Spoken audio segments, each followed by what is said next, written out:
All right, what's going on, guys? Welcome back to the channel. We're doing a Lord of the Rings online video today. Now, I have been streaming Lord of the Rings online every day for like the last 2-ish weeks, and I gotta say, I am absolutely still in love with this game. The community is amazing, the gameplay is just phenomenal, the world building is breathtaking, and not to mention, I'm playing what I consider probably a really OP class, the Beorning.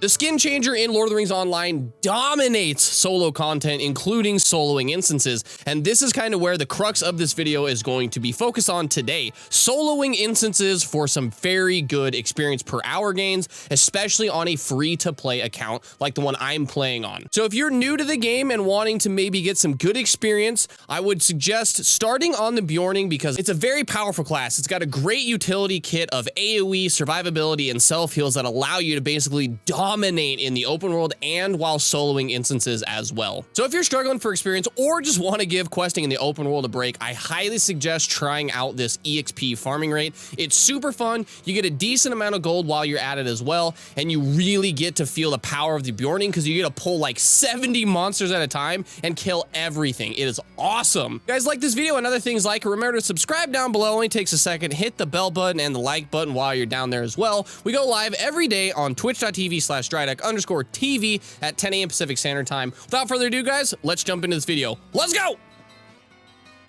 So the route that I have been able to come up for today's video is you get up to about 250,000 experience per hour using the Beorning, and that's not using any kind of experience bonus or buff food at all. It's just what the class can do and how efficient you can get at running the route. Now, I have been doing this route for probably close to 10, maybe 15 levels on and off. Between questing and doing this, I've been able to get almost up to level 65 in under about 6 days played. So in my opinion, I think that's pretty good, especially for a new player, not really familiar with the ropes of Lord of the Rings Online specifically, but being able to level quickly in an MMO when you really want to is a good skill to have. And this is something that I've utilized over and over and over again, especially the higher levels that I get. Now, don't get me wrong, I love questing in Lord of the Rings Online. The world building is beautiful, the quests are awesome, the epic quests that take you across the world and you do awesome storylines, it's awesome, but sometimes I just kind of want to turn my brain off and just kill some monsters, and this really helps with that. So it's a fairly simple route, but the execution can be pretty challenging if you're not really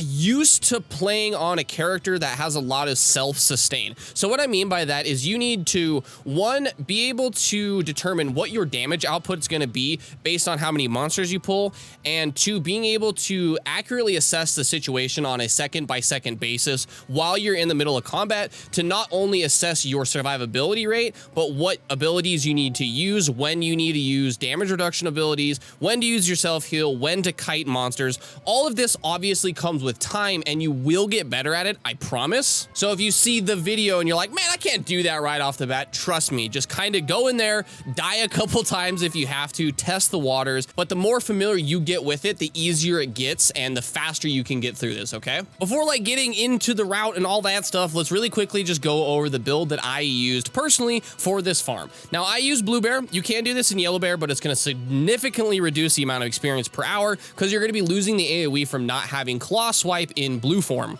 The points you put in the tree aren't that important, but there are a few key things you want to get. You want to make sure you're getting as much tactical and physical mitigation as you can, and there's 2 talents on the tree that you can. And I don't suggest doing this route until you unlock Recuperate and possibly the Recuperate additional heal. But you can do this as soon as you hit the level to get the Recuperate in the tree as well. It's not ultra important that you get everything right, but essentially all you're going to be doing is you're going to be in Blue Bear. You're going to be trying to get as much AoE, survivability, and self-healing as you can. So there's 2 routes actually that you can run. We'll go over each one that I have so you can kind of make your decision on which one you want to do. The first one we're going to go over yields the highest experience, and that is about up to 260-ish thousand experience per hour on the free-to-play account with no buffs. The route itself is fairly simple. What you're going to be doing is you're going to be going back and forth between the seat of the High Goblin and the library at Thram Mirrodin. I hope I pronounced that right. Essentially what you're going to be doing in this one, you're going to be skipping the boss kills, but you're going to be pulling basically all the monsters up until the first bosses of each instance. So when you get into Seat of the High Goblin, you're going to basically go right from the start, and you're going to just literally sprint all the way down, pull everything in the hallway until you get to the first roundabout camp where there's like those bogards, you know, and there's the archers and the wound tenders, okay? So what you're going to do is you're going to drag all the monsters from the hallway, and I do mean all of them. Don't get scared. If you get good at this, you can handle all of them at once. You're going to drag all of them over there. You're going to try to group as many up as you can, and then you're going to swipe, use Relentless Maul to try to do as much AoE damage as you can, and then of course, using self-heals and damage reduction abilities, kind of do some circles around the campfire. Once you get some of the melee guys down, and you need to work on the range, what you can do is you can run up the side path, so there's like these 2 little ramps. You can head over there, and the archers will train themselves over there because you're out of line of sight. So if you're having trouble gathering up the range units, you can do that to gather them up to then swipe those down as well. So that's your first pull, and then after you've killed almost all of them, or all of them, it doesn't really matter. Whatever you feel most comfortable with, what you're going to do is you're going to head up the left path, and you're actually going to go pull the rest of the instance. You're going to go up the path, you're going to pull that first little camp there, you're going to grab all of the sappers and all that stuff, and then you're going to kind of loop down and go down this ramp right towards the start of the first boss in the instance, where you jump down into the hole, or you get knocked down, you know, the bridge explodes, you fall down. So what you're going to do is you're going to skip the boss entirely, but you're going to grab all those monsters there, pull them down, and kind of do a circle around again while healing, keeping yourself alive, AoEing things down as much as you can. And then once you finish clearing that, you're going to want to heal yourself to full and then actually get out of the dungeon. So if you get really comfortable with the route, and I've done it many times, you can actually pull the entire instance. And then if you're really good at kiting, you know, of course, judging how much damage you're going to be taking, being able to cleanse things off you when you need to,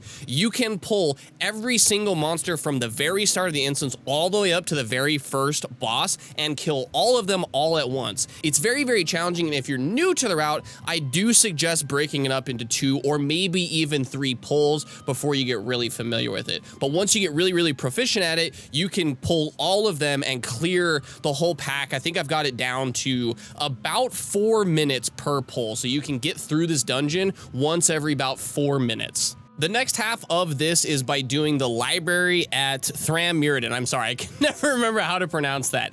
What you're going to be doing is you're going to be going into the library, and you're basically going to just be pulling everything you can. So you're going to run into the first area, and there's that little circle with the 4 pillars. You're going to want to grab the guys to the left and the right, grab up as many things as you can, and what you're going to do is you're going to make your way either to the right or the left. Doesn't really matter which way you go first, but you're going to make your way up the first path towards one of the bosses. What you're going to do is you're going to gather all of them up, and then once you kind of get to the top where that one starts running down the hill towards you from either side of the bosses, you're going to turn around and you're going to start kind of AoEing. You're not going to spend a whole lot of time here because ultimately what we want to do is we're actually going to want to jump back off and then gather everything else on the other side and kill it all at once. And again, if you're not very proficient with this route, what you can do is you can do each side individually, but it's not the most efficient thing. But of course, efficiency is not always the most important thing. But if you are trying to squeeze as much experience per hour as you can, this is definitely the way to do it. I would say this one is about on par with difficulty as the Seat of the High Goblin. The Seat of the High Goblin speed run, where you grab the whole instance and stuff, can be a little challenging because the sappers themselves do like an extremely large burst amount of damage, and if you get hit by like 2 or 3 of them, I've been like literally full to dead before even being able to heal or do anything. So they can catch you off guard, and there's some pretty nasty bleeds. The only problem with the library is the little guys, the like halfling things. I don't know if they're like corrupted halflings. If you guys know what those are, let me know. The pale folk, I have no idea what they are, but they put like a nasty bleed on you that does common damage. So if you're not very quick at cleansing it, it can stack up like 10, 15, 20 times on you, and you just get completely decimated. So if you're not very familiar with this one or proficient, break it up into 2 pulls. But essentially what you're going to do is you're going to ping pong back and forth between these. So let's go over the second route that you do. It's a little less experience, but you get a lot of gear. You can get some traceries once you hit level 50 plus, and you can get a lot of gold from selling all the stuff that you get while doing the instance.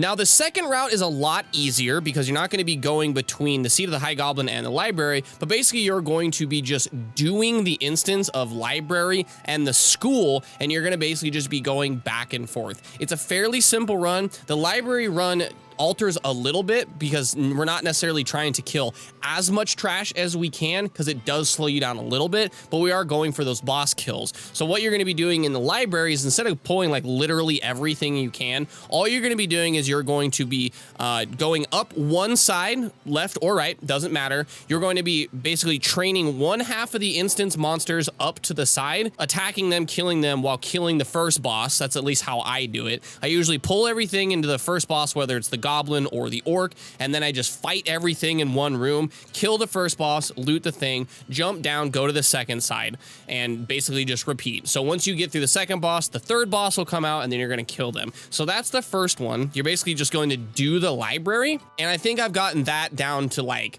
8, maybe 7 minutes, depending on how fast you go and how good your gear is, obviously. So I've gotten to about to 7-8 minutes per the library kill. And then once you finish doing the library, you're going to port out and you're going to be heading over to the school as well. Now, the school route is not necessarily like much different, but you don't necessarily have to kill everything in your path. The way that I do it to kind of get the most out of it is all I do is when I go into the school, I focus on the archers in each pack first. So there's going to be like an archer and another melee guy, well, right when you get in. So I focus the archer, try to burst him down, and then once he's dead, I jump over the railing and then kill the archers on the right side because there's going to be 3 packs with 3 archers in it right before the first boss, which is like in that little platformed area right below everything else. So once you kill those archers, what I do is I actually start the boss because there's an ad and some RP. I run back up to the right and then kill either the patrolling archer pack if it's there or if I can avoid it. And then I kill the archer in the pack standing below the 2-sided stairs leading up to the second boss. Once all the ranged monsters are dead, and this is very specific, once all the ranged monsters are dead, jump back down towards the first boss. The reason I do it this way is because once the ranged mobs are dead, what I can do is I can focus all my attention on the boss and just let my AoE naturally clear up all the melee mobs so I don't have to run around and try to fight the melee mobs. They all gonna run towards me, they're all gonna run towards the first boss, and that way I kill 2 birds with 1 stone. I don't only clear the instance and get some experience that way, but then I also kill the first boss, which you can loot, and then run up to the second boss. It's really simple. And the second boss, there's basically no mechanics. You just run up the stairs, you kill him, you loot the thing outside the door, and then you run into the end area. So again, once I get into the end area, what I do is I focus on the archers, again, for the same reason as before. If I kill the ranged monsters, all the melee monsters are going to come to me naturally, and then I can just focus on AoEing everything a little bit more efficiently. And then once you kill the last boss, you're going to loot everything, and then you're just going to repeat. It's really, really simple. So the second round has netted me about 235,000 experience per hour, and I was able to generate about 4 to 5 gold per hour this way. I know that doesn't sound like a lot, but to a free-to-play character, doing this every hour, if you do it 2-3 hours a day, 10, 15, 20 gold can add up in the end game quite a bit, because right now I am struggling for gold, and this is a fairly decent way of obtaining some gold early on as well. As far as the video is concerned, that's really all I can give you. The route itself is not that complicated, and I'm pretty sure like the veterans out there who did a lot of school and library grinding back in the day to get tracers and stuff probably are familiar with this. So this video isn't, necessarily tailored towards you. It's really for the new players. Coming from a new player itself, I want to try to share my experience and my discoveries with people who might be feeling a little bit lagging, a little bit behind, doing things like this, learning from someone who has had to learn the hard way and go through the trial and error can be a great help, and I'm more than happy to share anything I learn with anybody who wants to watch. The only thing that really is going to hold you back is the execution of the actual gameplay while doing this. It can be very intimidating when you're staring down 50, 60, 70 monsters, but I promise you, if you keep up on your gear, if you do this enough times and you get really, really familiar with the mechanics of the Beorning, it'll become almost second nature to you. It will take a little bit of time to kind of gauge like, okay, if I pull this amount of monsters, how many times have I done this? How much incoming damage do I have? Do do I have time to spend a global on healing, or can I get another swipe in for some extra damage and maybe kill a couple monsters to reduce the overall damage incoming, when to get out of bear form to go into your man form and heal, use evasion. All these things that go into it come with time, but I promise you, if you keep doing it, you will learn in time and it will become second nature to you, and you'll just blast out these levels, I promise. All right, guys, that's it for this video. I hope you enjoyed it. Remember to like the video, subscribe down below if you haven't already. Remember, we go live every day on twitch.tv/Drydeck_TV. It was a blast bringing this video, guys, and I hope it helps all you out there. And with that, this video is done, guys. I will see you in the next one. Peace!